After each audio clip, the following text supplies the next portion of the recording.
Hello my friends, and welcome back to another Baldur's Gate 3 character building guide. Hope you're all doing well. Today we're covering a build I'm calling the GLAIVEMASTER, which for my money is the most fun melee fighter in the game right now. This is the ultimate battlefield control fighter, with lockdown, disarm, knockback, and knock prone, ping-ponging enemies around the battlefield, preventing them from moving, attacking on your turn and off your turn, and disrupting your enemy's plans while keeping your allies alive. You also do excellent damage, have great survivability, and overall just make an incredible centerpiece for an honor mode team. Before I begin, I do want to take a quick moment to say thank you so much to Copsy101 for the 50 Kronor donation, Quan M. Lee for the $2, Bruce Flying Solo for the $20, Init000 for the 5 Swiss francs, and Alito123able for becoming a channel member. Thank you so much, my friends. I really appreciate the support. Alright, let's master the glaive. I'm using Lae'zel here as the example character because this is primarily a fighter build, and she is, of course, the fighter of the party, and the sheer mastery of battle that this build achieves fits extremely well with her expertise in all forms of combat. Another extremely lore-friendly way, and the most powerful overall way to build the character, is with Astarion. This is also a rogue build, and with Origin Astarion specifically, not only do you get his bonus to hit and his late-game bonus to damage if you go that story route, you also can respec him at level 1 to take Booming Blade as your high elf cantrip, which will power up the build significantly. So this also makes an incredible build for Astarion, and he is, specifically Origin Astarion, the most powerful way to build the character. If you're building this as a custom character, then any high elf or high half elf is the most powerful choice for race, again because you can take Booming Blade as your high elf cantrip, which increases the damage of the build significantly and has significant synergy with how the character plays out. Other great choices include Halfling for the ability to reroll ones, Gnome's advantage on mental saving throws removes one of the only fail cases for this build. We're going to be very, very hard for enemies to kill with damage, so crowd control spells are the only way they can interact with us. Gnome makes it much harder for them to do that. Wood Elf or Half Wood Elf are great for this build because positioning is much easier with the bonus movement speed, and similarly Githyanki's bonus Misty Step works very well for the character as well, so those are the most powerful options. Although this is primarily a fighter build, we're going to be starting with a level of rogue. Now this is actually a flexible choice. You can start with fighter as well, and there are some heavy armors that are okay for the character, so you do get a few more options in terms of gear by doing that. However, the fact that this character can start with such high utility, and you can get like your lockpicking character out of your mainline melee fighter slot for your party, really frees up your party composition and adds to the flexibility that this character brings to the table. So I really enjoy starting with Rogue. It will depend a little bit on your party composition, which you prefer to start with. For our attribute selection, we're going to take a somewhat unusual looking attribute split, and we also have to make a decision here. This character will eventually want to use one stat item in order to achieve the highest possible attributes while still getting all of the feats that we want. This can be any of the stat items, so it can be Ethel's hair, it can be the elixirs of Hill Giant Strength, it can be the gloves of Dexterity, it can be the gloves of Hill Giant Strength, it can be the mirror. So any of the stat items will work just fine for this character, but you want to decide your attribute spread based on which one you're going to use. For this example character, I'm going to be using the Elixirs of Hill Giant Strength, and then later Cloud Giant Strength. This is the most powerful way to build the character, but any of the different attribute items work, so I'll show you the different attribute splits depending on which one you intend to use. For the Elixir build, you're going to go ahead and take 16 in Dexterity, 16 in Constitution, 12 Wisdom, and 14 Charisma. The Charisma will be useful for our Swashbuckler abilities later down the line, and also allows this character to perform dialogue checks if you want it as a main character, especially nice if you're playing an Origin character with Lae'zel or Astarion, because then you want to do a lot of the conversation stuff with them as well. If you're using the Gloves of Dexterity, then you can drop Dexterity down to 8 and boost your charisma even further and take 14 in wisdom as well. And if you're using Ethel's hair, then you're going to go ahead and take 10 wisdom and 17 dexterity so that you can still hit 18 dexterity with the hair. So with the elixir build, it'll look like this. If you're using one of the dexterity based items, then you're going to adjust accordingly. Our skill selection is again a little dependent on the role that we want this character to play in the party. So, you will always want sleight of hand expertise. This will smooth out the early game significantly. Being able to pick locks and disarm traps is incredibly useful for every party, and this character is one of the best at it, especially in the early game, so having sleight of hand expertise will just make everything much, much smoother. Your second expertise is a little more open. The default stealth is nice if you want to do stealth shenanigans, and if you're using elixirs of Hill Giant Strength, as we are in this example build, and have a background that gives athletics proficiency, taking athletics expertise will allow you to shove enemies around the battlefield very, very easily, which gives you even more control over enemy movement and positioning. If you want to be the party face for your party, then taking persuasion expertise makes you a very serviceable party face. Even with only 14 charisma, having expertise in persuasion means you will still pass all of the dialogue checks that you want to have, and can be especially nice if you're playing as Origin Lae'zel or Origin Astarion and want that character to take on most of the dialogue checks in the party.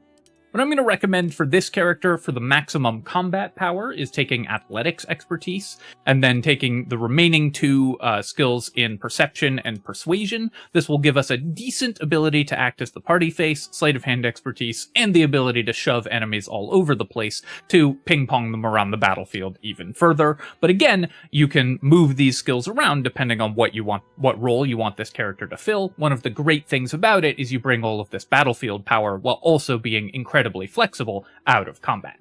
That's all the decisions that we have to make at level 1, so let's move on to level 2. At character level 2, we're immediately going to be leaving Rogue and taking a level of Fighter. This gives us martial weapon proficiency as well as medium armor proficiency, which is very useful. The medium armors are going to be the ones that we want to use throughout the game, and the weapons that we're going to be using are all martial weapons, so of course we want to have proficiency in both of those things. We also get to pick up a fighting style, the Lae'zel jump scare there when I accidentally hit the scroll wheel. We also get to pick up a fighting style, and the one that we're going to take is a little unusual for a rogue great weapon fighting. Although we're going to be using finesse weapons, the ones that we're going to be using are either versatile or two-handed, and when wielded in two hands will benefit from great weapon fighting, so this will increase our damage significantly. This character is going to be using a very specific subset of the weapons in the game that are both finesse weapons, meaning that you can use your rogue abilities with them and attack using your dexterity, and also either versatile or two-handed, allowing our great weapon fighting mastery and all of the cool abilities that we're going to use with this character to shine. So great weapon fighting is just a massive boost to our damage. It also works on all of the additional dice that we are adding to our rolls, so we will re-roll the 1s and 2s not just on the damage dice from the weapon itself, but any rider effects that we add to that damage, which we will add several. At character level 3, we get Fighter level 2 and get access to Action Surge. No decisions to make here, but Action Surge, of course, is one of the most powerful abilities in the game, and it's worth mentioning that this character uses actions better than just about any other character. Not only is our damage great, but we control or disable enemies very frequently with our actions, and even just moving around the battlefield is extremely valuable for this character, because where they are is a very important tool. So Action Surge, always an incredible ability, and especially good for this character. At character level 4, we're taking our 3rd level of Fighter, and we get to choose our Fighter subclass. Now, a fun thing about this character is that you can actually build it with 3 out of the 4 subclasses. Obviously, it's a melee character, so we don't want Arcane Archer. But any of the other 3 fighters provide excellent bonuses to the character. Eldritch Knight allows you to get Booming Blade even if you're not a high elf, as well as the shield spell to defend yourself, and some really nice utility for the character, and just a very strong character overall. Champion can increase your critical chance, which is useful. This character does a lot of crit damage and has sneak attack dice, so increased chance to critical hit can increase your damage output, though Champion is admittedly the weakest of the 3 options, but really nice and simple if you want to keep this a relatively easy character to play, especially if it's one of your first honor mode runs or you're introducing a new player to the game.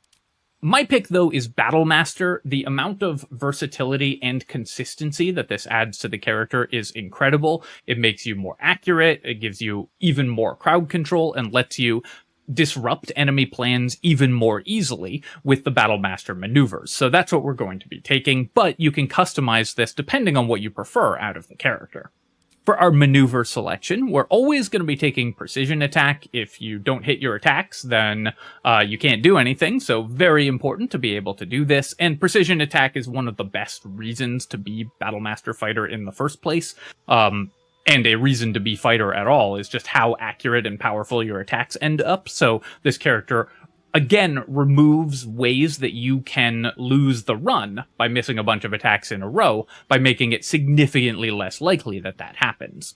We're also going to be adding trip attack, because trip attack will allow us to knock enemies prone, again, causing them to lose actions, keeping them from moving, allowing you to run away from them, and of course disrupting concentration and giving you advantage on future attacks, so just an incredibly powerful tool.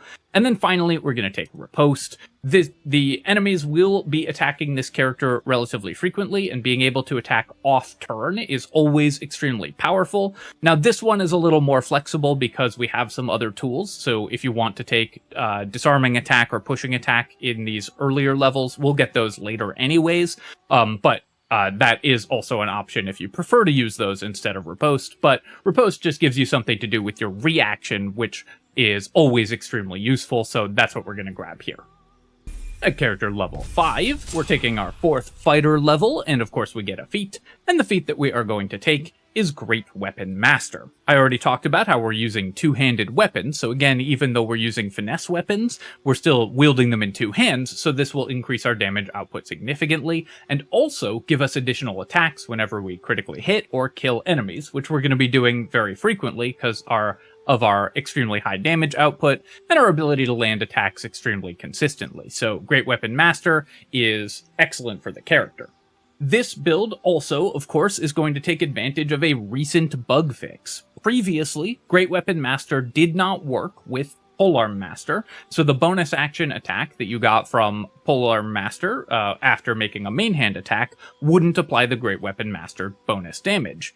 This was fixed in a recent hotfix, allowing this build to do even more damage, even more consistently than was previously possible, and alongside the new patch 8 subclasses, powering up this build significantly and making it even more awesome than it previously was. At character level 6, we're taking our 5th level of fighter, gaining extra attack, which of course is a massive power spike for any martial character, doubling our damage output and giving us access to our skills even more often. And again, it's worth noting that this character not only gets this incredibly strong ability, but also uses it better than other characters because our attacks are such high value. They do great damage, but also can apply trips or disarms or pushes, so not only does this increase our damage output, it gives us even more control over the battlefield and over enemy plans. And at character level 7, we're going to go ahead and grab our 6th level of fighter in order to get our second feat as soon as possible. The feat that we're going to take here is Sentinel. Sentinel gives us a tremendous amount of control over the battlefield. Locking down enemies next to us is incredibly powerful, and our reaction attacks to protect our allies give us even more off-turn damage. So in combination with Riposte and Sentinel, we will almost always be able to use, and just normal opportunity attacks of course, we'll almost always be able to use our reaction to attack, and we'll have advantage on our off-turn attacks thanks to Sentinel's advantage on opportunity attacks. So these attacks will be incredibly consistent and incredibly frequent, giving us attacks both on our turn and off our turn. This also combines extremely well with Sneak Attack from Rogue. Admittedly, we only have one Sneak Attack die right now, but we'll get a couple more soon, or we'll get one more soon, which will give us bonus damage on our turn and then bonus damage off our turn. You can only Sneak Attack once per round, but it resets at the end of your character's turn, so you can Sneak Attack, you can make an attack and Sneak Attack, and then end your turn, and then if you trigger an opportunity attack, you can Sneak Attack again. This will mean that Sneak Attack won't trigger on your next turn, but you can effectively move that damage up half a turn in the turn order to burst enemies down even faster. So all of these reaction attacks combine to output incredible damage and also give you incredible control. Stopping enemy movement is part of what this character is all about. We want ourselves to be a brick wall that enemies cannot pass through on the battlefield, controlling a ton of space and preventing enemies from executing their plans at all. Sentinel allows us to do that. It will also be an incredible combination with a feat that we're going to take later, Polar Master. Polar Master lets us make an opportunity attack when enemies enter our threatened area, which with a polearm is larger than normal, and Sentinel stops them from moving if we hit them with an opportunity attack. So they'll reach the edge of our larger reach, we hit them and they stop moving and cannot then enter melee range, so we effectively cost them turns. It is true that in Baldur's Gate this interaction works somewhat inconsistently, and I've heard that it works less well on consoles as well, but even inconsistently, it's an incredibly powerful tool to prevent enemy turns.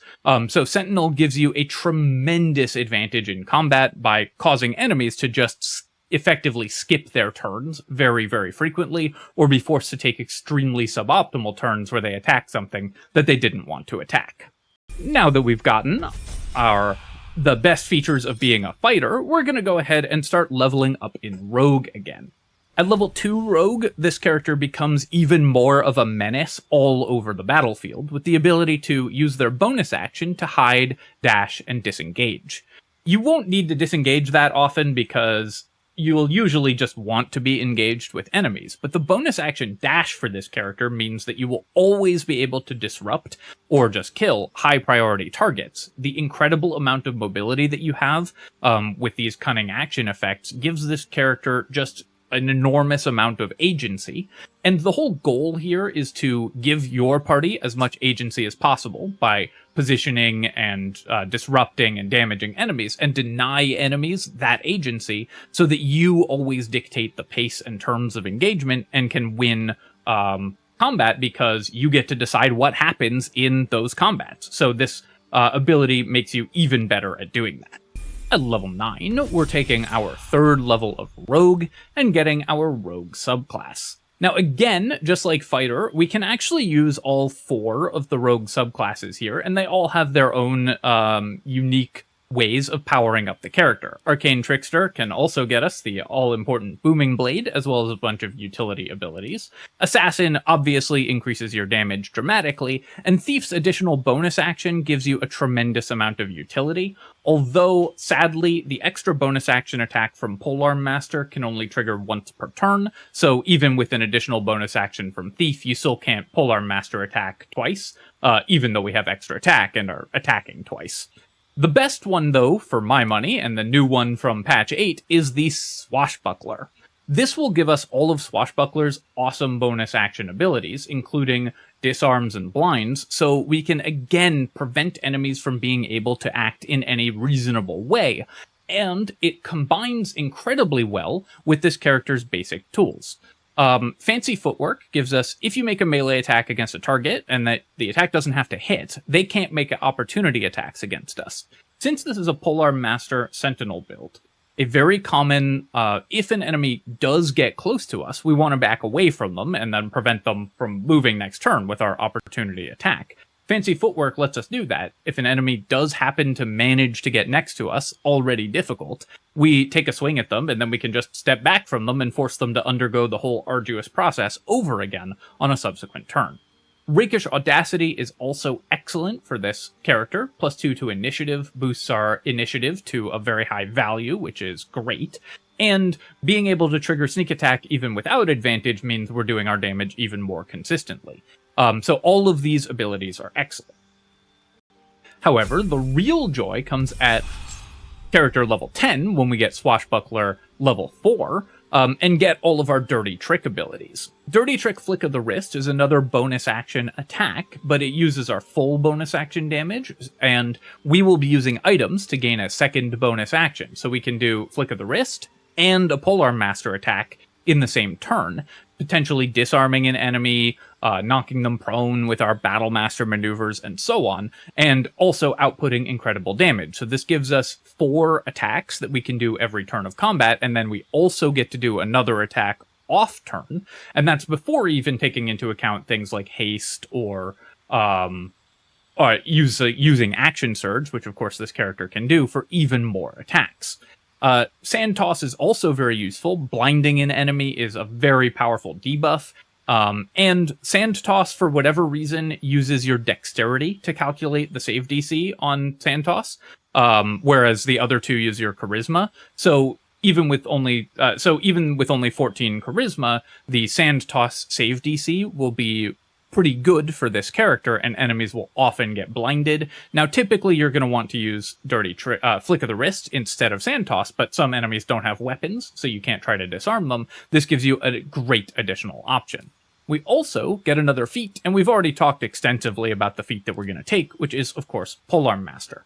This gives us a bonus action to attack with the butt of our weapon every time we attack with our glaive. Get your butt jokes out in the comments below. Which will enable our damage to be even higher, and thanks to the hotfix 30 bug fix, this will now work with sources of bonus damage, including Great Weapon Master, so the second bonus action attack will be pretty high damage, even though the base damage on the attack is relatively low. I just, stopped being able to talk there for a second. Sorry.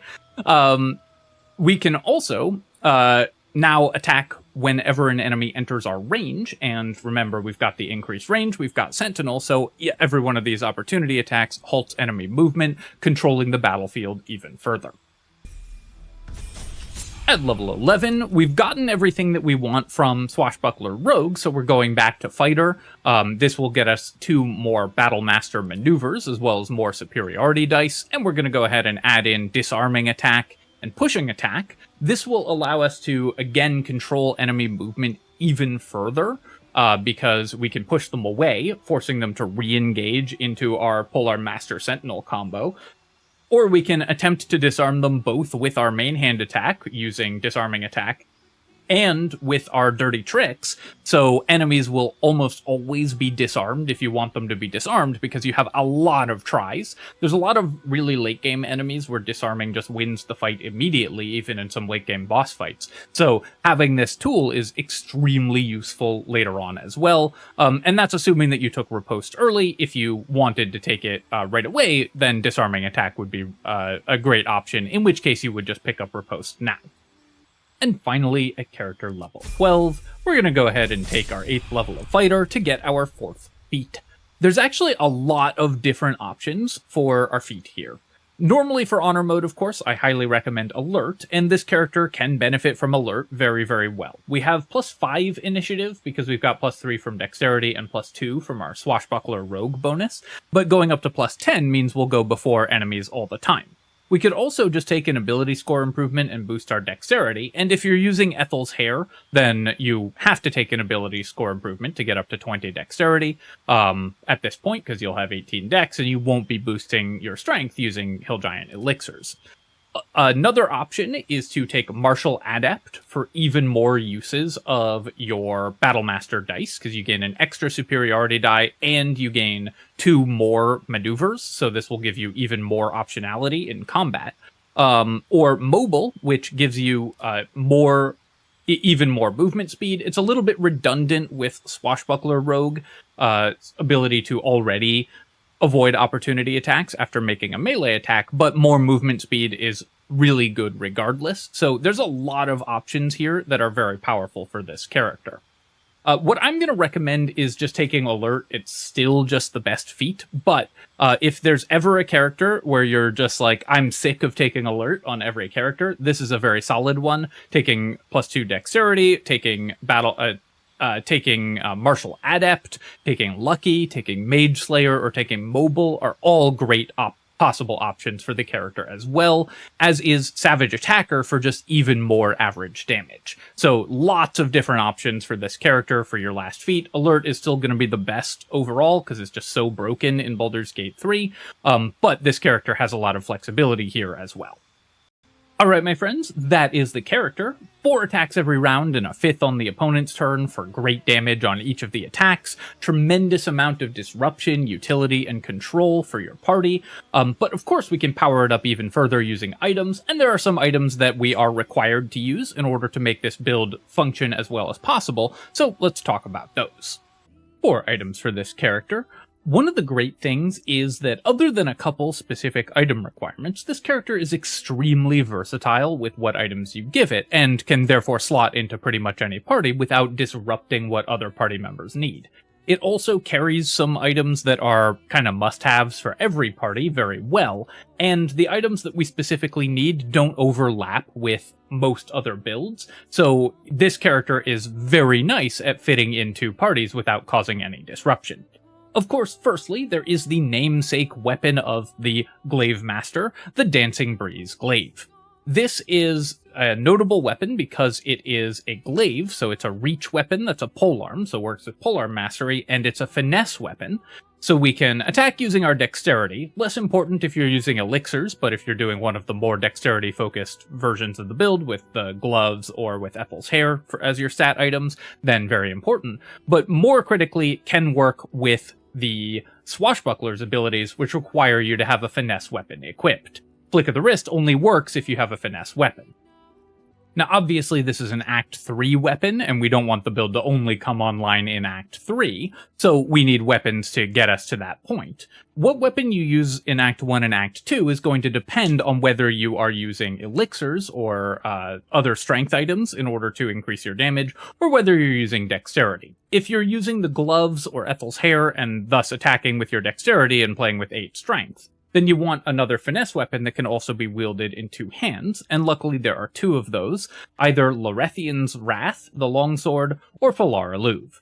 I would suggest just using Falara Luve. This character makes, because it wants this type of weapon anyways, a great Falara Luve carrier, and every party can benefit from the tremendous abilities that this weapon gives you. So while this isn't your primary strategy, you can still buff up your party members tremendously with the Falara Luve abilities, while also activating all of your own abilities. Larethian's Wrath gives you the cool short rest weapon action with the AoE damage, which is also really nice, so if you want a more aggressively focused version of the character, that's a great option as well.